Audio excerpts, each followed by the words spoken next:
Belren News. Mafhungo. Rotshidzwa Maremba.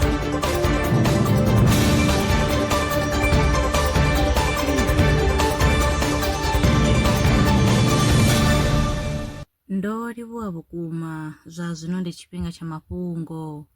Ngudo ntswa I khou anganyela uri isha ḽa Chad kana Lake Chad ndi hayani ya zwinoni zwa maḓini zwi fhiraho miliyoni 2.4.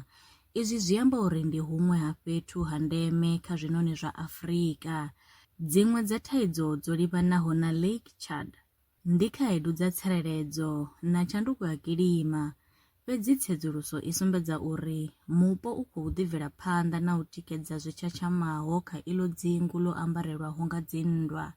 Ngudo yo rangiwaho phanḓa nga French Agency for Biodiversity yo gandiswa kha dzhenala ya Proceedings of the National Academy of Sciences.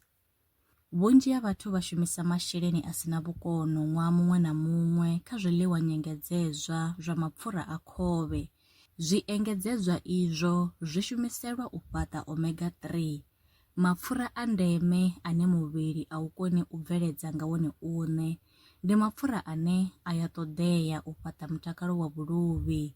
Ngudo ya miṅwaha mivhili yo wana uri vhathu vha khou laṱa tshelede maḓini nga u renga zwiengedzedzwa zwa mapfura a khovhe ngauri a huna mbuyelo dzi fareyaho malugana na u khwinisa mutakalo wa muhumbulo kana u fhungudza tshanduko ya vhuluvhi.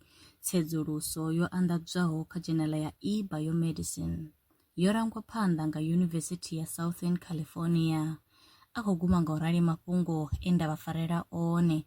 Nṋe na vhone kha ri ṱangane tshifhingani tshiḓaho.